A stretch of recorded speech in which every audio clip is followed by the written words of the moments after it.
আমরা ইংরেজিতে hog plum বলে। এর বৈজ্ঞানিক নাম স্পন্ডিয়াস মম্বিন। আমরা গাছগুলো 20 থেকে 30 ফুট উঁচু হয়। প্রতিটি যৌগিক পাতায় 8 থেকে 9 জোড়া পাতা থাকে। আমরা কাঁচা ফল টক বা মিষ্টি হয়, তবে পাকলে টক ভাব কম আসে এবং মিষ্টি হয়ে যায়।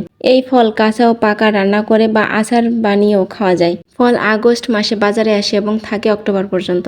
আমরায় যেসব উপাদান থাকে: আমরা কষ ও অম্ল স্বাদযুক্ত ফল।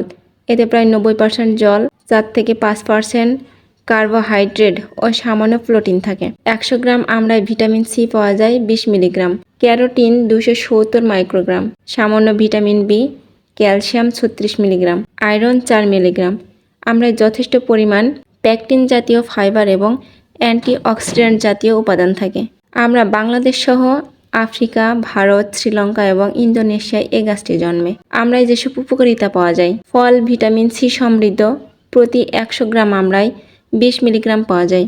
কোষ্ঠকাঠিন্য দূর করে ওজন কমাতে সাহায্য করে। রক্তের কোলেস্টেরলের মাত্রা কমায়। অ্যান্টিঅক্সিডেন্ট জাতীয় উপাদান থাকায় আমরা বার্ধক্যকে প্রতিহত করে। আমরাতে প্রচুর আয়রন থাকায় রক্ত স্বল্পতা দূর করতে বেশ কার্যকর। আমরা খেলে মুখের অরুচি ভাব দূর হয়। মুখের রুচি ফিরে আসায় ক্ষুধা বৃদ্ধি পায়। বদহজম ও কোষ্ঠকাঠিন্য রোধে আমরা উপকারী। রক্ত জমাট বাঁধার ক্ষমতা বৃদ্ধি করে। সর্দি কাশির ক্ষেত্রে এটি বেশ উপকারী। হিমোগ্লোবিনের মাত্রা ঠিক রাখতে সাহায্য করে।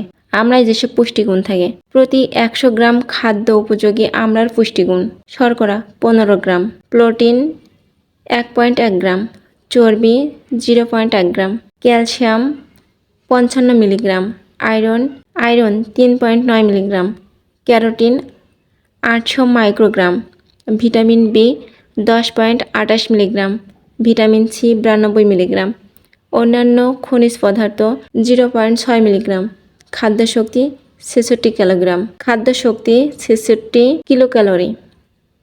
দেখলাম আমরাতে যেসব উপাদানগুলো পাই সেগুলো আমাদের শরীরের জন্য অনেক উপকারী। তাই আমড়ার সিজন আসলে আমড়ার সিজনে অবশ্যই আমরা বেশি বেশি আমড়া খাবো।